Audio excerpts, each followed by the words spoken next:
Bonjour à toutes et à tous, bienvenue à cette webconférence intitulée Prévoyance et FPT, minimiser les risques durant la période transitoire, organisée par VK avec le groupe Interial et en partenariat avec le groupe Reliance. Donc comme d'habitude, il s'agit d'une webconférence interactive, donc vous pouvez commencer à poser vos questions dès à présent. Je vous rappelle, c'est l'onglet questions en bas à droite de votre écran. Donc, je vous présente tout de suite nos deux intervenants. Tout d'abord, Muriel Gibert, bonjour. Bonjour. Vice-présidente du groupe Interial en charge de la FPT, la fonction publique territoriale. Et Philippe Charton, directeur du développement marché des acteurs territoriaux du groupe Reliance. Bonjour. Bonjour Philippe. Donc, peut-être quelques éléments de contexte par rapport à notre webconférence. On parle de période transitoire. Période transitoire, effectivement, qui existe tant qu'on n'a pas la transposition de ce fameux accord collectif national du 13 juillet 2023. Ça fait sur le volet prévoyance de la protection sociale complémentaire dans la FPT. Ça fait déjà 2 ans et demi. C'est vrai qu'on attend cette transposition.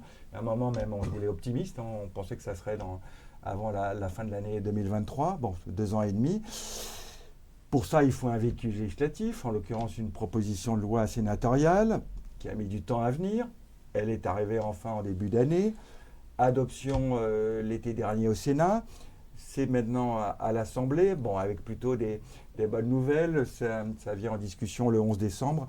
Et a priori, il y a un accord donc, de le voter dans les mêmes termes. Donc ça veut dire une adoption définitive dans ce mois de décembre et donc une promulgation rapide. Mais ça ne veut pas dire une mise en application immédiate. Ça, Muriel, je vous laisserai en dire quelques mots. Il va falloir encore être patient, voire très patient, parce qu'on s'est pris 2 ans de plus. Absolument. Donc, ça conforte notre sujet sur cette fameuse période transitoire qui est malheureusement assez longue, avec vraiment des alertes. C'est le but de notre webconférence, de dire attention. Et là, on s'adresse particulièrement aux agents sur le besoin d'avoir cette couverture prévoyance. Donc on va insister, on va vous donner un certain nombre de faits et qui vont, je pense, et aussi par rapport au DG et au DRH, vos fonctions aussi d'alerte, si je puis dire, par rapport aux agents. Donc de montrer que c'est vraiment un sujet très important et qu'il ne faut pas attendre, si j'ai envie de dire. Je ne vais pas être plus long, c'est le but de chacun de rentrer un peu dans le détail. Je donne juste ce chiffre parce qu'il est quand même assez impressionnant. Depuis le début de l'année, on n'est pas sûr du chiffre, mais c'est à peu près 100 000 agents territoriaux qui auraient renoncé à souscrire à une prévoyance, une couverture prévoyance. Donc c'est un chiffre assez impressionnant. Et là, on voit vraiment le danger, le risque pour ces agents. C'est que Muriel, vous insistez sur le fait, on pense à des agents à partir d'un certain âge, mais même pour les plus jeunes qui peuvent se dire « moi, c'est pas très grave, je suis moins concerné ». Eux aussi, de jamais oublier, il peut arriver n'importe quoi. Dans les risques, on va parler du demi-traitement. Donc voilà, notre but, c'est de vraiment tirer la sonnette d'alarme. J'ai déjà été trop long, comme d'habitude. Donc, vous connaissez notre principe, c'est des petites questions, sondages, un peu pour animer et prendre un peu le pouls de comment vous ressentez les choses. Donc, la première question sondage qui va, comme d'habitude, j'oublie de passer les slides. Merci à la régie. Donc, première question sondage. Avez-vous constaté un renoncement des agents de votre collectivité pour souscrire à une couverture prévoyance? Donc, on vous donne plusieurs réponses possibles. Évidemment, il y a un seul choix possible. Là, nous, ça ne s'affiche pas, mais théoriquement, les internautes l'ont face à eux. Donc, je vous les indique. Donc, par rapport à cette question, oui, un peu. Oui, beaucoup. Non, pas du tout. Et quatrième possibilité, non, je ne sais pas.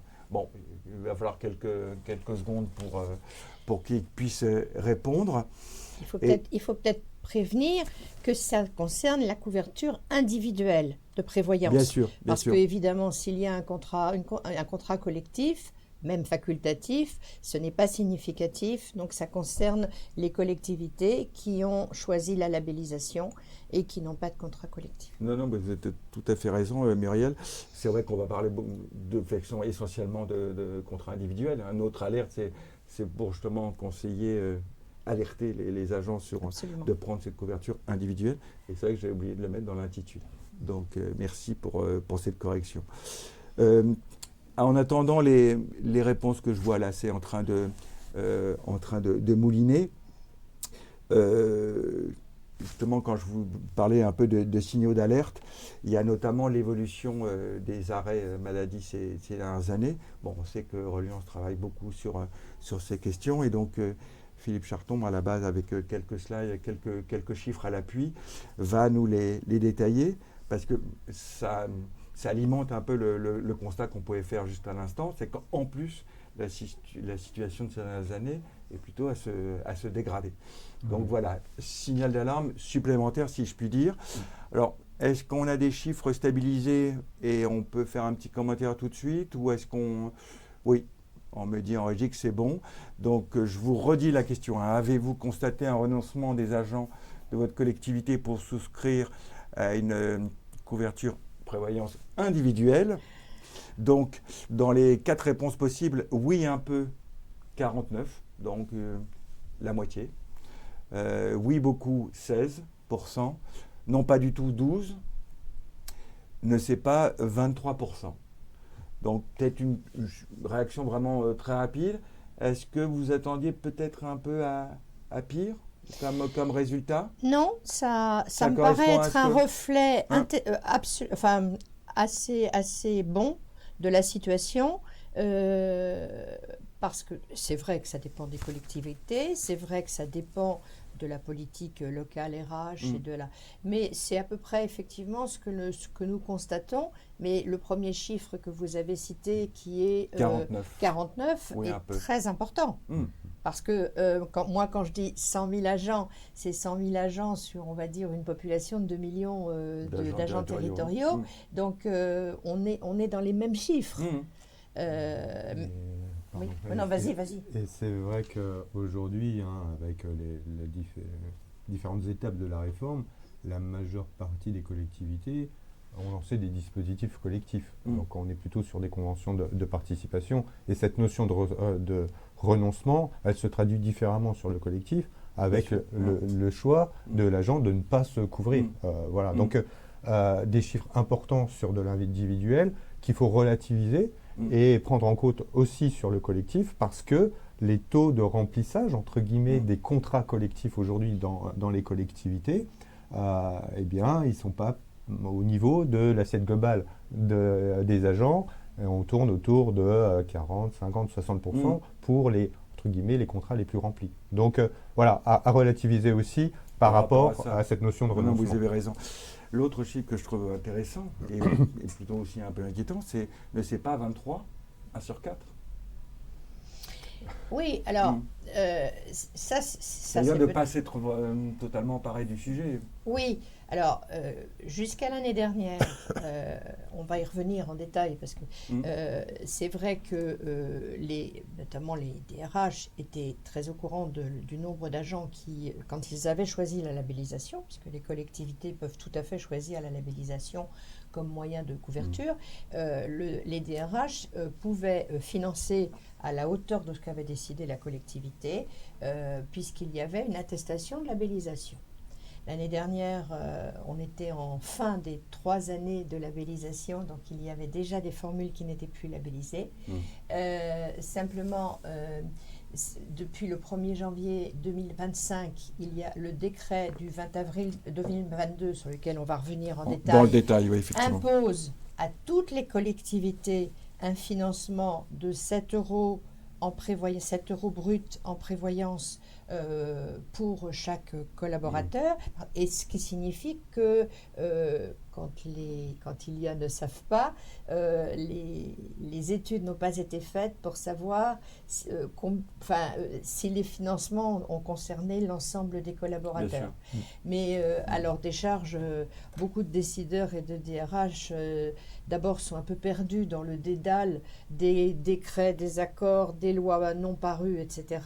Et il est peut-être un peu tôt pour qu'ils aient fait des statistiques sur l'année 2025 entière.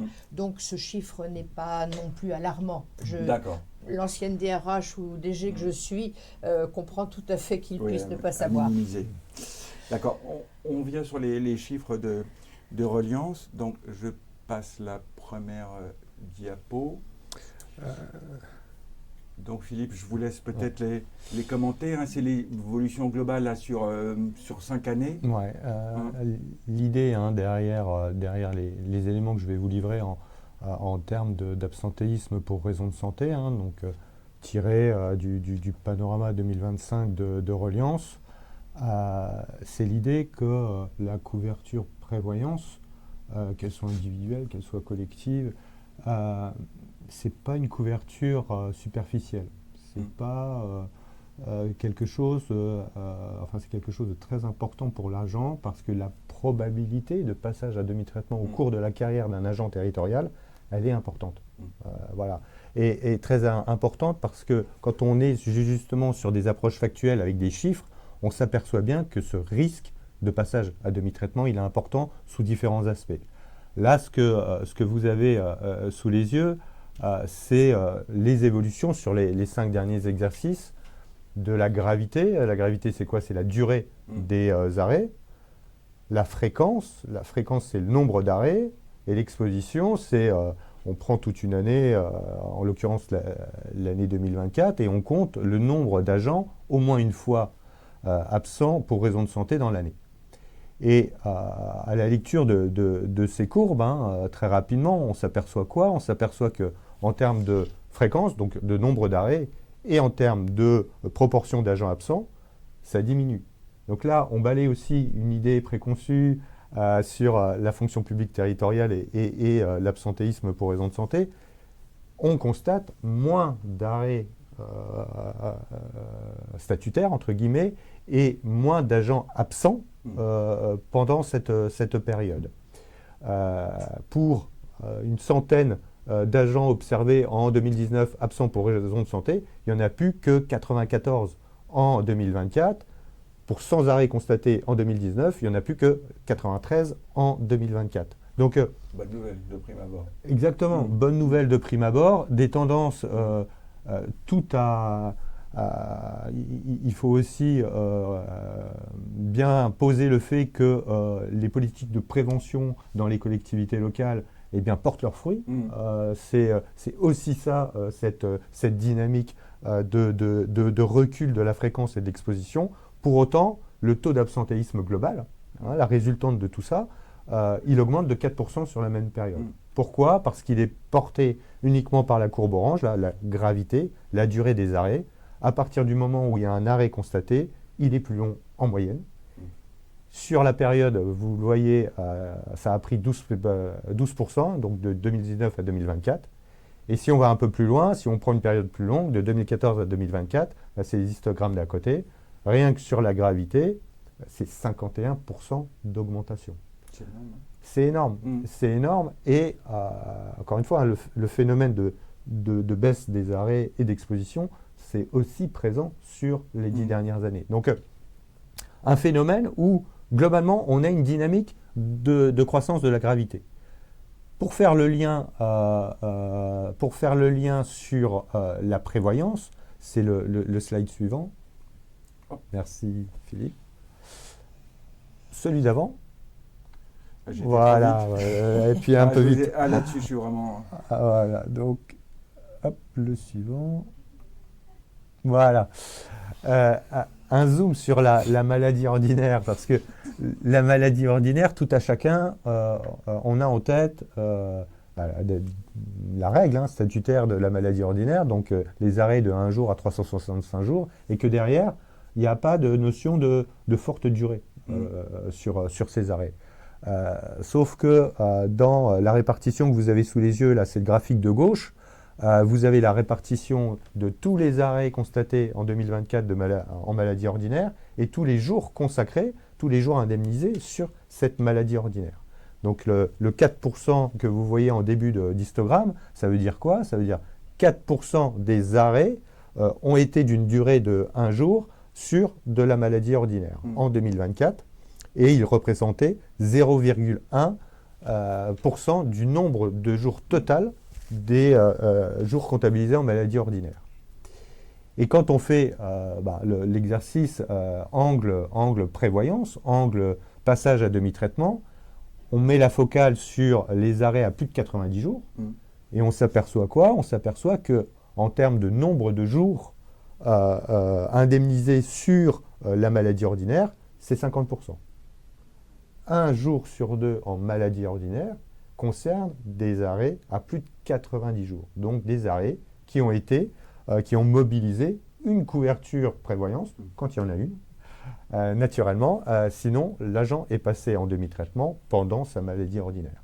Et cette vision-là, quand on la passe en dynamique, quand vous la regardez sur les 10 dernières années, c'est le graphe d'à côté, on voit quoi? On voit que les arrêts à plus de 90 jours sur 10 ans ont pris une croissance de 179% en termes de nombre d'arrêts.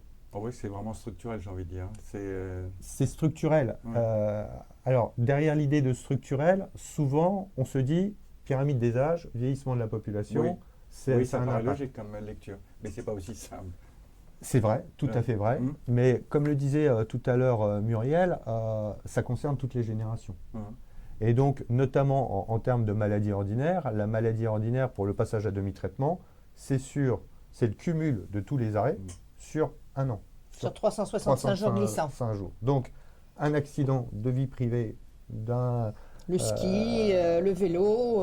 Voilà, qui provoque, et là, c'est pas générationnel, toutes les générations sont concernées, suivies de pathologies bénignes, peuvent provoquer un passage à demi-traitement. Donc, attention à cet aspect structurel, il n'y a pas que le vieillissement de la population derrière. Alors ça, c'était le zoom sur la maladie ordinaire. À la suite, on a fait aussi l'exercice sur les arrêts les plus longs. Donc ça, c'est le slide suivant, Philippe. Merci. Sur donc la maladie grave, je fais un petit rappel sur la maladie grave. C'est la longue maladie et la longue durée. La longue maladie, c'est 3 ans maximum d'arrêt avec 1 an à plein traitement et 2 ans à demi-traitement. La longue durée, c'est 5 ans maximum avec 3 ans à plein traitement et 2 ans à demi-traitement. Là, l'exercice que l'on a réalisé, c'est parmi ces 2 congés statutaires, on prend les 30% les plus longs. Voilà. Et on regarde dans différentes périodes comment ça évolue, ces 30%. Et on fait l'exercice en 2004 pour la longue maladie. On obtient une moyenne de 790 jours. Donc on est à 2 ans et 4 mois. Voilà, 2 ans et 4 mois. Vous faites le même exercice aujourd'hui, 2024, sachant qu'on traite naturellement que les données N-1. Vous arrivez au bout des 3 ans statutaires. Voilà. Donc on arrive au bout de la totalité des droits sur ces 30% des arrêts les plus longs. Quand on fait l'exercice sur la longue durée, c'est le même constat. On arrive en 2024 sur les dernières données, les données les plus chaudes entre guillemets, à la fin du congé longue durée. Ce qui est, quand on remet ça dans le contexte de la prévoyance, ça veut dire que derrière ces arrêts, on est sur des pathologies lourdes, on est sur des pathologies très lourdes. Donc, assumer pour un agent qui subit déjà une pathologie lourde 2 ans de demi-traitement, on est au-delà de la précarité sociale. Une fois que l'agent aura payé son loyer, il ne lui reste pas quand même grand-chose pour vivre. Donc, c'est pour ça qu'avec ce maelstrom d'informations sur la réforme de la PSC, sur les 3 versants, avec des dispositifs différents, des échéances différentes, etc. Il ne faut pas oublier l'essentiel. L'essentiel, c'est ça. L'essentiel, aujourd'hui, c'est que l'agent territorial, il a une très forte probabilité de passer à un certain moment, quelle que soit sa génération, à demi-traitement. Et le risque, il est aujourd'hui. Et le risque, le risque est aujourd'hui. Et je le rappelle, la fonction publique territoriale, c'est 75% d'agents de catégorie C, avec un traitement moyen de l'ordre d'un peu plus de 2 000 euros. 1932, pour être très précis. Donc un peu moins de 2 000 euros, pour être très précis. Voilà, donc on n'est pas sur des capacités de pouvoir d'achat qui permettent de vivre sereinement. Oui, merci beaucoup pour tous ces chiffres, Philippe. Mais c'est vrai que ça conforte le constat qu'on fait depuis le départ, disons, pour alerter. On le fera peut-être après, Muriel, mais sur cette fameuse loi qui arrive, donc a priori bonne nouvelle, mais se pose la question, quand la loi sera-t-elle transposée? Est-ce qu'on le fait tout de suite ou on peut en l'aborde parler après? tout de suite. Tout de suite. Elle ne sera applicable qu'au 1er janvier 2029. Alors, Au départ, c'était 2 ans plus tôt. Voilà, mais là, ce sera 1er janvier 2029. Alors, il est évident que le délai est très long. Ceci dit, pour que les collectivités se mettent en ordre de marche pour le cahier des charges, pour le dialogue social, pour ce qu'elles veulent mettre dans leur contrat à adhésion obligatoire, d'ailleurs qu'ils soient en santé ou en prévoyance, il faudra qu'ils s'y mettent fin 2027 ou début 2028, ça on le sait. Mais du coup, ce que l'on voulait évoquer aujourd'hui, qui est la période transitoire, est plus que jamais d'actualité, parce que jusqu'au 1er janvier 2029, il va bien falloir, c'est encore le décret du 8 novembre 2011 qui est valable, et donc nous ne sommes que sur du contrat à adhésion facultative. Il peut y avoir du contrat à adhésion obligatoire s'il y a un accord local. Il y a quelques collectivités qui y sont passées, mais pas encore énormément. Et donc, entre-temps, que le contexte en plus actuel, le contexte financier n'est pas forcément très favorable. Et donc, il est important sur la prévoyance, et c'est ce qu'il y a à mon avis de plus important vis-à-vis des agents, c'est de s'occuper de leur prévoyance. Parce que les chiffres que vient de donner Philippe sont plus que... rien qu'eux, ils parlent. Mais je crois qu'il est important éventuellement de dire à nos collègues employeurs et ou agents comment passer cette période de la moins mauvaise façon, compte tenu de ce chiffre de démutualisation qui, au niveau de la position de place de l'ensemble des employeurs mutualistes au sens des vrais mutuelles, la coordination des assureurs mutualistes, nous inquiète sur le plan de la qualité de vie des agents. Peut-être juste là c'est pas une question, c'est un commentaire par rapport à effectivement ce sujet du demi-traitement, je le trouve assez intéressant. Je vois la génération actuelle qui n'est pas du tout consciente qu'il puisse y avoir un demi-traitement d'engagement suite à un arrêt maladie. Bon, ça sera un peu à reformuler, mais comprenez l'idée de voir que ça passe sous les radars. Les gens ne se rendent pas compte. Et nous l'avons... quand j'étais en fonction, je le constatais moi-même sur les conventions que j'avais lancées, c'est que en dessous de 35 ans, je suis jeune, je suis en bonne santé, il ne peut rien m'arriver, je ne pense pas à l'accident de ski, à la cheville brisée, ce qu'il faut. Bon, et donc, en dessous de 35 ans, la prévoyance, c'est pour les vieux. Bon.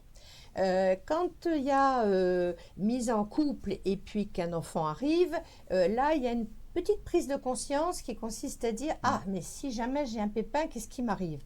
Et on se rend compte que c'est vers 40-42 ans que là, l'adhésion à la prévoyance se fait, parce qu'on se dit « Je vais passer à demi-traitement, mais je ne vais pas passer à demi-crèche, je ne vais pas passer à demi-loyer, les grandes surfaces ne vont pas me faire demi-facture. » Et puis il y a le problème des familles monoparentales, c'est-à-dire qu'on en a beaucoup, et si il arrive quelque chose à l'agent, eh bien je l'affirme et je le souligne, c'est le début de la spirale de l'exclusion. Moi, j'ai vu pendant que j'étais... Philippe l'a dit. Ouais. Moi, j'ai constaté j'étais en petite couronne, que c'est au moment du demi-traitement que on ne peut plus payer le loyer. Donc, j'ai vu des agents titulaires dormir dans leur voiture.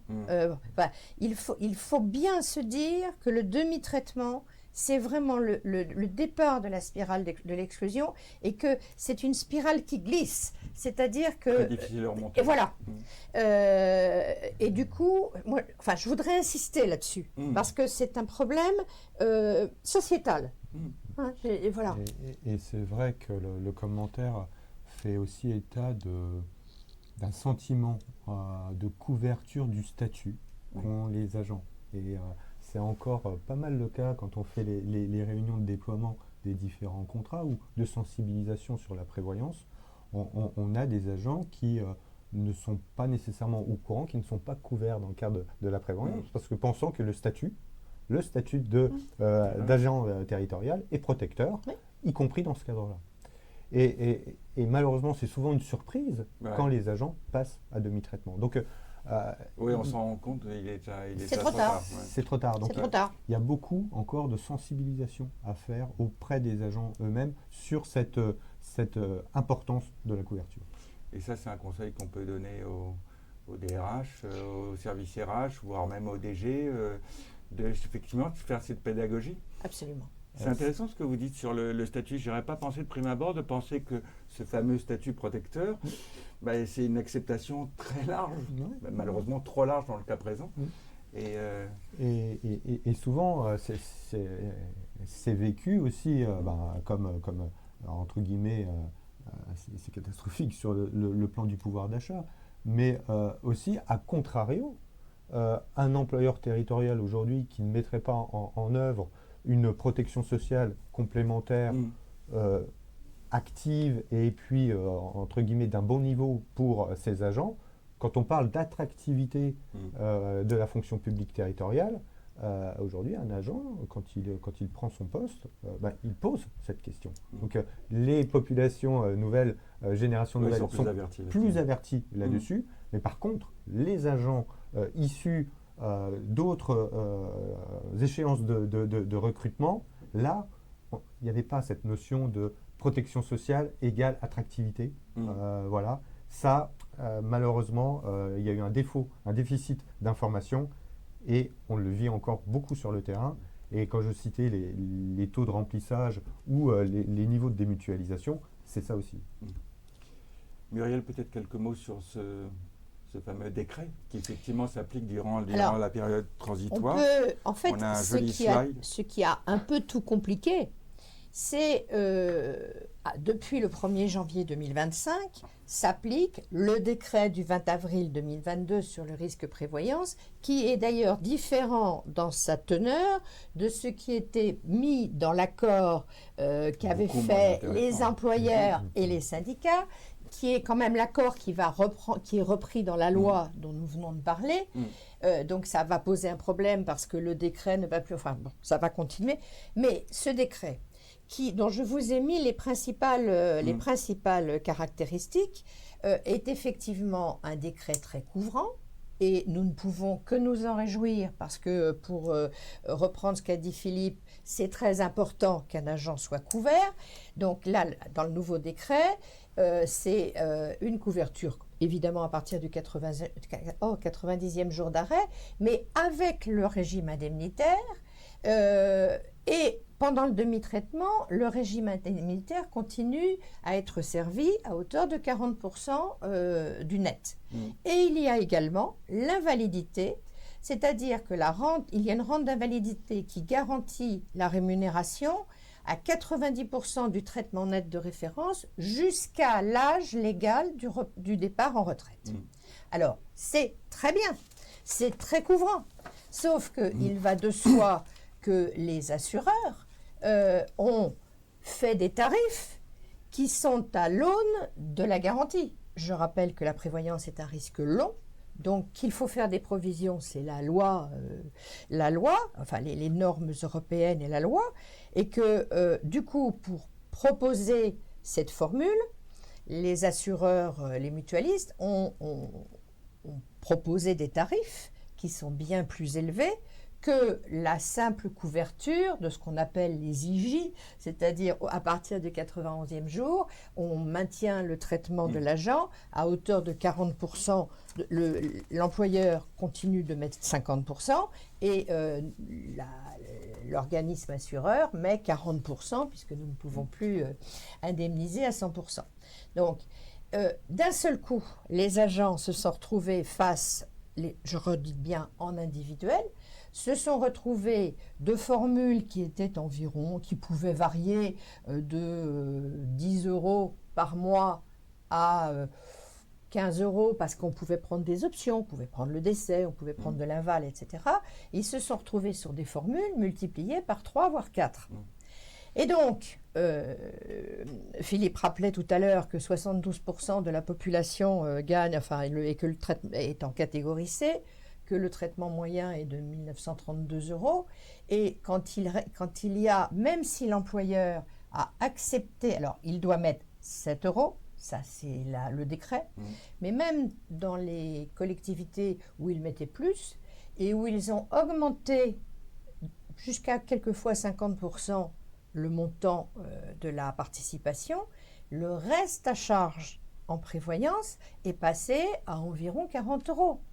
Donc, 40 € pour un salaire qui est déjà pas très élevé, et sur une population qui n'est pas forcément encline à se dire « Ah oui, c'est absolument nécessaire, je me couvre », eh ben, ça a abouti à 100 000 démutualisations parce que les gens se sont dit « Non, mais c'est beaucoup trop cher ». Ils n'ont pas. Alors, beaucoup d'agents n'ont pas compris.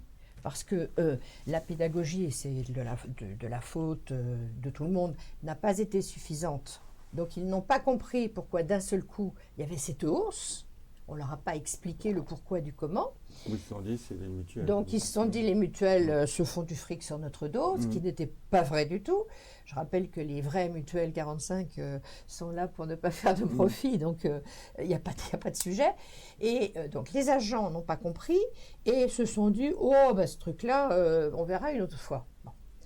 Donc, aujourd'hui, ce que je tenais, ce que nous tenions à dire, c'est que mieux vaut garder les anciennes formules qui ne sont plus labellisées, qui ne correspondent plus au décret du 20 avril 2022 et qui, par exemple, ne couvrent que le demi-traitement à hauteur de 40%, mieux vaut avoir ça que rien du tout, parce qu'au moins avec ça, le risque d'exclusion est supprimé, et donc l'agent c'est à minima, mais le à minima, il évite le demi-traitement, il évite que des agents soient 2 ans à demi-traitement ou moins, il évite tout. Et pour un montant, alors l'employeur ne peut plus mettre en face une participation financière, nous sommes d'accord. Mais j'ai devant les yeux, je ne citerai pas les tarifs, mais pour un salaire à indice, moi j'ai pris un exemple à 285, un point d'indice 285, c'est juste, il y a des formules à 9,10 € par mois, 6,62 € en fonction des options, 7,56 €. Donc ce sont des chiffres, ce sont des montants qui sont finalement très petits par rapport à ce que ça peut apporter. C'est un peu le principe de l'assurance. Et ce que moi je conseille quand j'ai la chance de rencontrer des employeurs, c'est de dire, mais incitez les agents à garder à minima ce genre de couverture. Vous ne pouvez pas mettre les 7 € en face, mais à la limite, sur 7,99 €, et ben, l'agent en est de... Enfin bon... Et incitez vos agents à reprendre ou garder les formules qui ne sont plus labellisées, mais qui évitent les catastrophes. Et de ce que vous ressentez, peut-être l'un comme l'autre, est-ce que les employeurs jouent un peu le fond ce travail, ou ça reste trop modeste?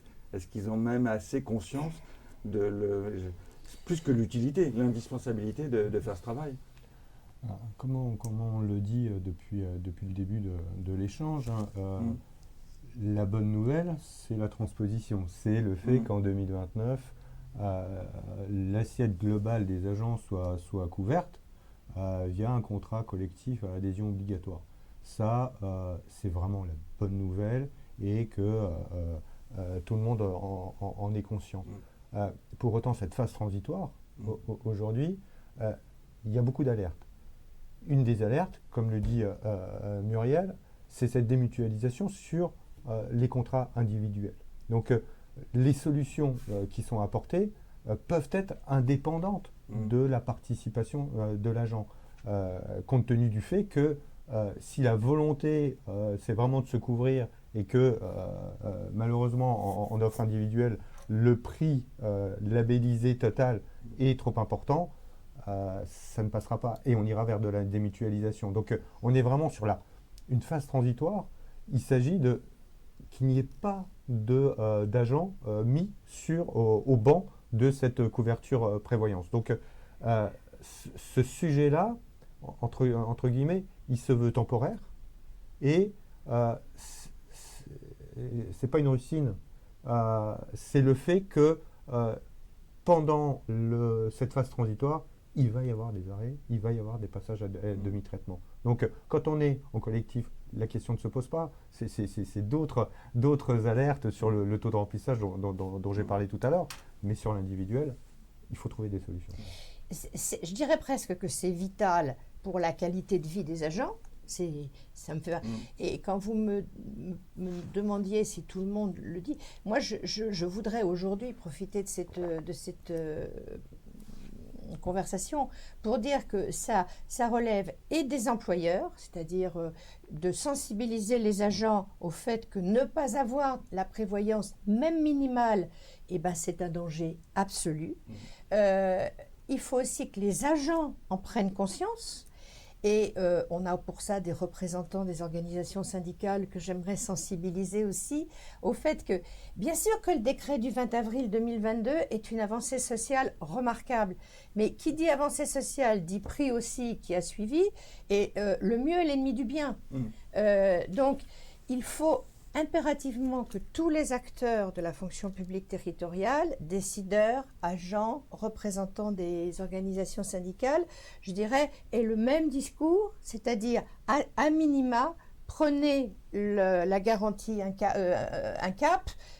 incapacité, qui va vous éviter les risques du demi-traitement. Si on arrivait à convaincre l'ensemble des participants que c'est un sujet clé, on n'aurait pas forcément perdu notre temps.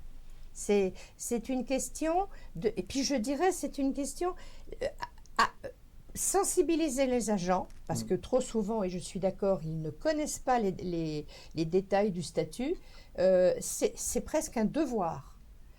Et on s'aperçoit que les accidents de la vie, j'ai cité tout à l'heure le vélo, le ski, mais un accident en jouant au foot ou au rugby, ça peut arriver à n'importe qui, à n'importe quel âge. C'est important. Donc pour moi, ça fait partie du travail de sensibilisation qu'il faut faire dans les 3 années qui viennent. Oui, parce que la période transitoire, elle va durer. Elle dure quand même un certain temps, parce c'est que pas négligeable. Les nouveaux contrats qui correspondront à la loi qui va être votée le 11 décembre, enfin j'espère votée et promulguée en décembre, il y a 3 ans, pendant 2026, 2027, 2028, il faut bien que les agents soient couverts d'une manière ou d'une autre s'il n'y a pas déjà de contrat à adhésion facultative ou obligatoire. Comme c'est un peu en prolongement de tout ce qu'on se dit là, je vais peut-être lancer la seconde question sondage, parce que ça va vous donner une idée un peu de savoir si le sujet... donc je vous lis la question. Avez-vous prévu de sensibiliser vos agents sur l'importance de disposer d'une couverture prévoyance individuelle? Oui, c'est une question très importante. Ouais. Alors, moi, ce que je peux dire, parce que je ne l'ai pas dit, c'est que nous avons, alors là, c'est le groupe Interial, je ne parle plus au nom global, mais le groupe Interial a pris ses dispositions pour que son réseau commercial ait ce discours. C'est-à-dire que quand il est contacté par des agents, il explique le pourquoi du comment et que tout vaut mieux que de ne rien avoir. Donc, c'est un message qui doit passer, que nous allons probablement les uns et les autres marteler parce que c'est important. Mais nous avons une position de place avec nos collègues des mutuelles avec lesquelles nous travaillons sur des réflexions. Nous avons la même position de place. Alors là, j'ai le résultat, j'ai envie de dire plutôt bonne nouvelle. Oui.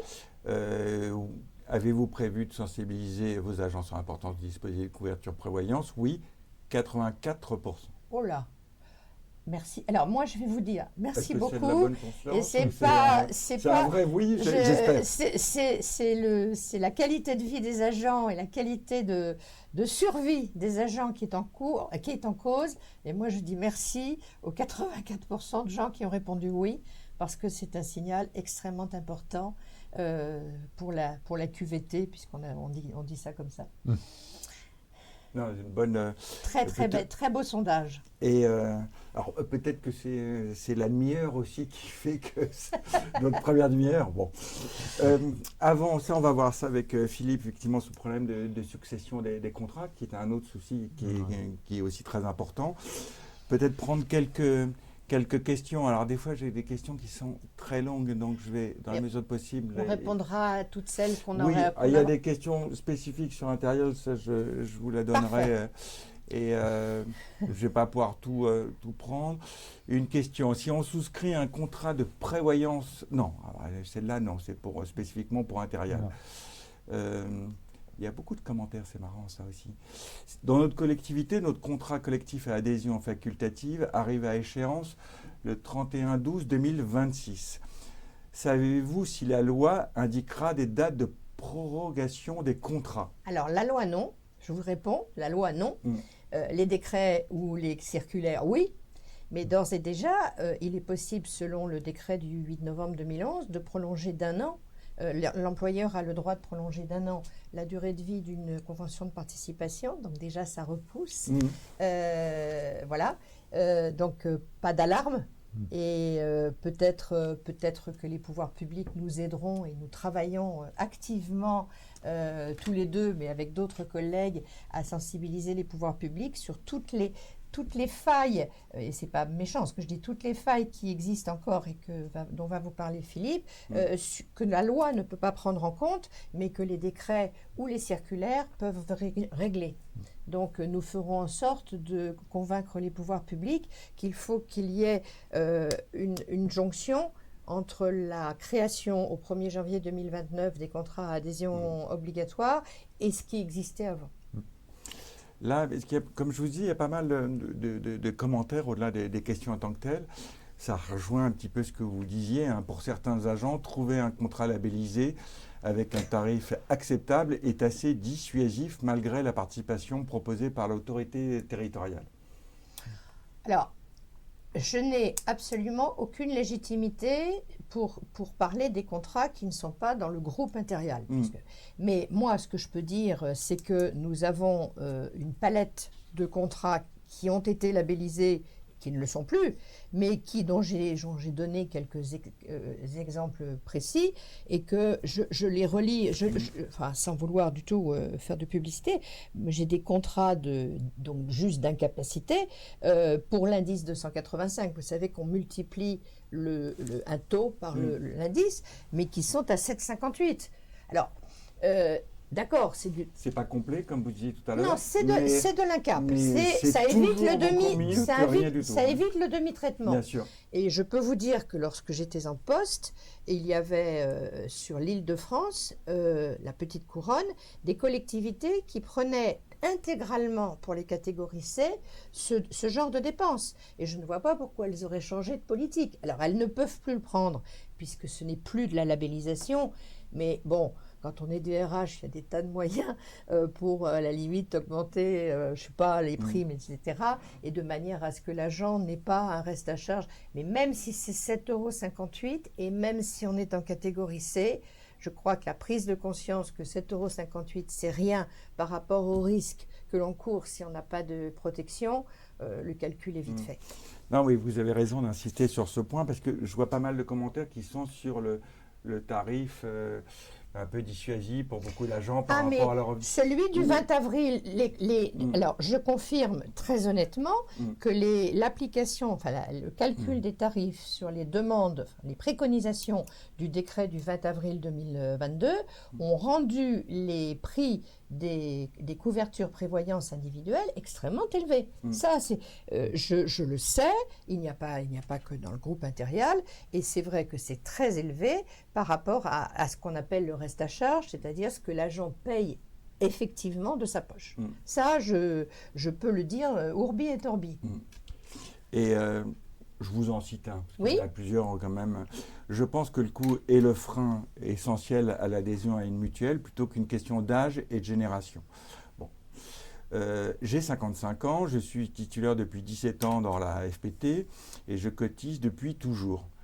Pour un salaire de 1 380 €, je cotise 97 € par mois. Est-ce que c'est... Ah non, c'est de la santé, ça. C'est pas de la prévoyance. Enfin, je ne sais pas, hein, et je ne me permettrai pas, mais ce chiffre-là me paraît être une cotisation santé. On enlève peut-être la seconde partie, peut-être revenir sur la première, où effectivement, quand il disait un frein essentiel plutôt qu'une question d'âge et de génération. Oui, mais enfin... Alors, l'âge et la génération, c'est pas une barrière à l'entrée, on est bien d'accord. Non, la barrière, c'est plutôt les jeunes, comme on disait tout à l'heure. Exactement, hein, c'est les agents eux-mêmes qui se disent « j'en ai pas besoin ». Entre guillemets, le renoncement, il est là. Donc, voilà. Après, sur cette notion de tarif, c'est pour ça aussi que cette transposition était si importante. Le fait que l'employeur participe à hauteur de 50% de façon obligatoire, ça va être une avancée sociale aussi hyper importante. Hein. Donc, il faut être aussi clair avec ça. Le niveau de participation de l'employeur conditionne de toute façon le choix de l'agent. C'est peut-être le premier facteur qui fait que l'agent s'équipe ou ne s'équipe pas. Bien sûr. Voilà, non, donc il faut être assez clair là-dessus. Avant de vous donner la parole sur les contrats, peut-être une dernière, si on a le temps, j'en prendrai d'autres. Pourquoi ne préconisez-vous pas plutôt de favoriser les conventions de participation, même limitées à l'incapacité et à invalidité, pour que ça ne coûte pas trop cher aux agents dans un premier temps? Vas-y. Les agents d'une même commune paieraient moins cher ainsi. Alors, Muriel parlait des contrats individuels.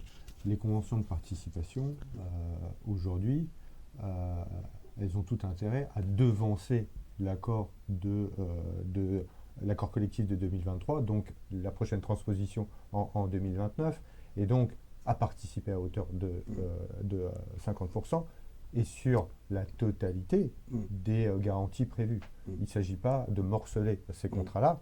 Et comme on est dans le cadre d'une mutualisation plus importante que sur certaines offres individuelles, la notion de prix observé sur l'individuel n'est pas la même que sur le collectif. Donc, c'est deux schémas complètement différents. Le dispositif, voilà, c'est pas comparable en l'état.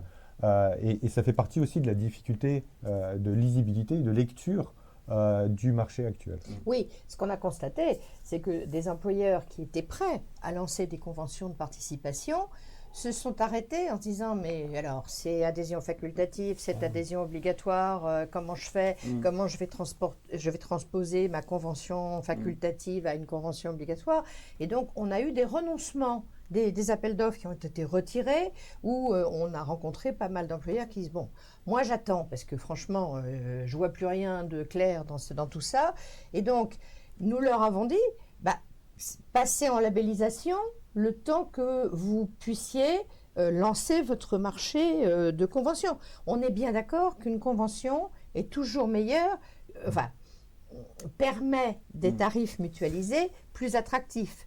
Mais dans cette phase de transition, nous essayons de donner des conseils qui font qu'au final, la prévoyance existerait pour les individuels comme pour les conventions de participation. C'est, voilà. Oui, que tous les cas de figure soient traités. Philippe, peut-être sur cette question. Alors, on a aussi un Alors, slide sur ouais. les... Oui. Parce que là aussi, important aussi, hein, ce sujet. C'est très important. un sujet qui est pas nécessairement facile à saisir pour l'ensemble des parties prenantes, c'est le sujet dans cette phase de transition. Donc on a parlé de cette notion de contrat individuel. Là, je vais plutôt vous citer une illustration en lien avec les contrats collectifs, hein, quand deux contrats collectifs se succèdent. Il y a aujourd'hui des alertes qui sont fondées sur le fait que les opérateurs n'apprécient pas tout à fait les mêmes décrets, les mêmes lois de la même façon, et ça génère des contentieux. En soi, on pourrait se dire c'est un sujet de mutuelle, c'est un sujet assurantiel, ça n'occupe pas les collectivités, ça n'occupe pas les agents. Par ricochet, oui. Pas ricochet totalement, parce que certaines situations donnent lieu au fait que l'agent n'est plus couvert, malgré le fait que la collectivité ait un contrat collectif. Donc ça, ce sont des vrais sujets. J'ai essayé d'être le plus clair possible pour détailler une situation. Il y en a d'autres, hein. On y reviendra tout à l'heure sur le fait qu'on travaille à l'exhaustivité de l'analyse de ces cas pour arriver à alimenter une plateforme qui serait à disposition des parties prenantes, notamment institutionnelles, en termes de position consensuelle. Il ne s'agit pas d'avoir une posture de donneur de leçons et de dire il faut faire comme ça. Par contre, c'est plutôt de se dire voilà ce qu'on constate aujourd'hui et voilà ce qu'il faut éviter pour arriver à des situations de non-converture ou de contentieux entre un opérateur, une collectivité, un agent. Enfin, on a toutes les sortes de contentieux. Donc là, ce que je vous ai mis sur le slide, c'est en fait une collectivité qui a déployé un contrat de prévoyance avec A, un opérateur A, donc un contrat de collectif à adhésion facultative. Puis après, cette collectivité passe avec un contrat identique, mais avec un opérateur B. Pendant ce premier contrat collectif, un agent est absent en maladie ordinaire, et puis il passe à demi-traitement. Hein, donc il passe de plein traitement à demi-traitement, et donc l'indemnisation du maintien de salaire est mobilisée auprès de A. Donc A indemnise l'agent pendant sa période d'arrêt. L'agent a une période de reprise, il revient sur son emploi. Pendant sa période de reprise, il y a un changement d'opérateur. On passe de A à B avec un contrat collectif quasi identique. L'agent, sur la même pathologie, c'est important, l'enferrer dans les détails sur ces sujets. Oui, on compare vraiment des choses totalement comparables. Voilà, sur la même pathologie, il s'arrête à nouveau. Et comme on l'a dit tout à l'heure, la règle, c'est que il est indemnisé à demi-traitement par son employeur. Et donc, là, il y a un sujet, parce que la majeure partie aujourd'hui des opérateurs, quand ils sont dans la position de A, vont indemniser l'agent. Donc, c'est bien d'indemniser l'agent dans la majorité des cas. Et vous avez certains opérateurs qui n'indemnisent pas. Voilà, donc, là, il y a contentieux, parce que ce n'est pas à B de payer. Pourquoi ? Parce que loi E20, l'article 7, le fait générateur et la constitution de l'indemnisation, elle est pendant la période A. Donc, c'est la règle la plus communément appliquée. Pour autant, d'autres opérateurs trouvent d'autres interprétations à ce niveau-là. Donc, vous voyez que c'est des sujets assez compliqués parce que techniques. Donc, il faut rentrer dans le détail. Pour autant, si la collectivité accepte d'indemniser cet agent, pour récupérer son argent, il faut qu'elle fasse un contentieux. Voilà. Donc, attention à ce genre de choses. Et des périodes longues, j'imagine, en plus. Et les périodes peuvent être Qui longues. peuvent aller à partir de 91 jours, ça peut être très long. Ouais. Nous, les périodes d'indemnisation sont limitées à 1095 jours en 365 jours glissants, puisque le statut, nul n'est censé ignorer le statut. Donc, Enfin, 1095 jours, c'est voilà. énorme. Donc là, c'est le cas illustré de la rechute en maladie ordinaire. Il y en a d'autres. Voilà. Donc avec la coordination des acteurs mutualistes, on fait ce travail de collecte de l'information, d'analyse des cas et puis de donner, encore une fois, non pas une norme, mais une position De place. une position de place, une plateforme qu'on mettra à disposition. L'idée, c'est que la collectivité, en toute connaissance de cause, quand elle rédige son cahier des charges, elle pose les bonnes questions aux opérateurs. Voilà. C'est de la prévention, si je puis dire. C'est ça l'important, parce que pour aller au bout du bout, si vous mettez dans la place de l'opérateur A et que vous savez pertinemment que vous n'allez pas prendre en charge les rechutes dans ce cadre-là, vous ne provisionnez pas ces rechutes-là, et donc vous faites un tarif moindre. Pour autant, quand la collectivité doit comparer A, B, C, D, si elle ne le sait pas, ça veut dire que A part avec un prix moindre, mais une couverture moindre. Et ça, c'est un peu la collectivité, donc de poser la question, de se renseigner, d'alerter, j'ai envie de dire. Il faut que dans le cahier des charges, je te coupe, Philippe, il faut que dans son cahier des charges d'appel d'offres, les choses soient vraiment précisées. Parce que quand c'est précisé, j'allais dire, il n'y a pas de sujet. C'est dit, l'opérateur répond en fonction des demandes du cahier des charges. Mais si un doute persiste, si ça n'est pas clairement mentionné, eh bien, ça ouvre les contentieux. Et aujourd'hui, nous savons tous qu'il y a des contentieux pendants. Nous attendons certaines jurisprudences, mais ça peut durer 2 ans, 3 ans. Et pendant ce temps-là, l'agent n'a plus rien. Donc, et là, c'est dramatique. Et malheureusement, en effet, on peut attendre le texte idéal. Peut-être sera-t-il généré un jour. Et, on peut en avoir l'espoir.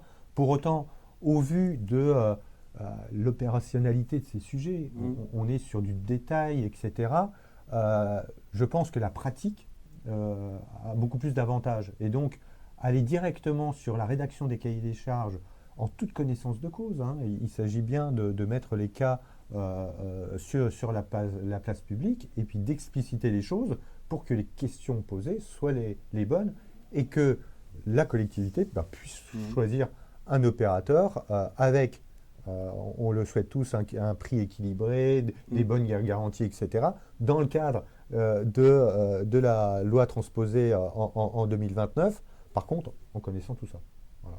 Et si nous avons choisi d'en parler aujourd'hui, c'est parce que là, nous exerçons notre devoir de conseil. Nous anticipons, parce que ça, ce ne sont pas forcément des choses qui concernent directement les décideurs. Enfin, ils ont d'autres choses en tête, ils ont d'autres soucis. Mais c'était important de sensibiliser l'ensemble des décideurs territoriaux à ce risque qui n'est pas moindre. On aura l'occasion de revenir dessus. Nous allons travailler sur le plan de l'expertise pour donner des conseils. Mais il était important de sensibiliser à ce qui va se passer. Parce que les appels d'offres de 2029 vont faire feront des changements. Oui, le risque, c'est que ça soit un peu exponentiel. Voilà, oui. Exponentiel, parce que les cas, là, c'est une illustration, mais vous avez les successions entre contrats individuels et contrats collectifs, collectif à adhésion facultative vers de l'obligatoire. Vous avez, là, c'est de l'AMO, il faut traiter la longue durée, la longue maladie. Vous avez beaucoup de cas, en fait, beaucoup de cas. Pour la majorité, pour une grande majorité, tout le monde est d'accord. Voilà. Par contre, il faut vraiment pointer les alertes et puis bien se mettre d'accord tous, pour que les offres soient comparables et obtenir, au final, une couverture équilibrée pour l'agent. Ce que vous disiez, là, c'est le travail du collectif mutualiste aussi Nous y d'avoir cette solution? nous y travaillons Ça de va pas manière... être aisé, hein. Ouais. Non, et nous y travaillons de manière, en fait, pour dire ça, alors ça va paraître très c'est un peu prétentieux, mais pour sensibiliser les pouvoirs publics à prendre ça en compte dans les décrets ou circulaires qu'ils vont. Il est important que la loi, bien Après sûr, ne le l'application de la mentionne loi, pas, bien sûr. mais il est C'est les textes important d'application, ou qu'il y ait une circulaire qui Mm. explique ça, parce que tout le monde n'est pas forcément expert dans ce genre de choses, et donc nous travaillons à en fait une position de place très technique et d'expertise afin, je pense qu'il est important que ce soit les praticiens de l'assurantiel qui soient en mesure de faire des recommandations liées à la notion de défense des agents et puis aussi de défense des employeurs, parce que c'est pas simple d'être en contentieux sur un cas particulier, parce Bien que sûr. même s'ils ne sont pas directement eux en contentieux, forcément l'agent est en mauvaise posture. Il s'agit vraiment d'éviter les vides Voilà. les vides Les vides juridiques. de couverture de l'agent. Voilà. Alors, le temps passe vite, là, je vois Oui. qu'il est déjà midi, on arrive à la fin. Bon, il y a, comme je vous disais, on a des commentaires, des questions. Bon, on essaiera par la suite, comme on l'avait fait Oui, lors de comme la on le dernière fait. webconférence, d'y D'y répondre. répondre. En tout cas, merci en tout cas pour vos contributions. Comme d'habitude, hein, vous allez recevoir un lien pour le replay de cette webconférence. Il sera joint les différents documents présentés, hein. Donc le document de reliance, ce fameux décret de 2022 aussi, avec toutes les alertes en rouge, Muriel. Donc vraiment, en tout cas, un grand merci à vous deux, hein. Je pense que le but un peu de pédagogie, un peu d'alerte, bon, même si on n'a eu qu'une heure, on l'a quand même bien rempli. Bon, je garde à l'esprit ce chiffre de 84, j'ai envie de rester sur cette note positive. Donc merci à Interial, merci aussi au partenariat de Reliance, hein, sur cette webconférence. Et je tiens aussi à remercier en régie Cynthia Nguyen et Alicia Cousin. Et je vous souhaite à tous une très bonne journée. Merci. Merci. Et merci de nous avoir écoutés. Très bonne journée. Merci.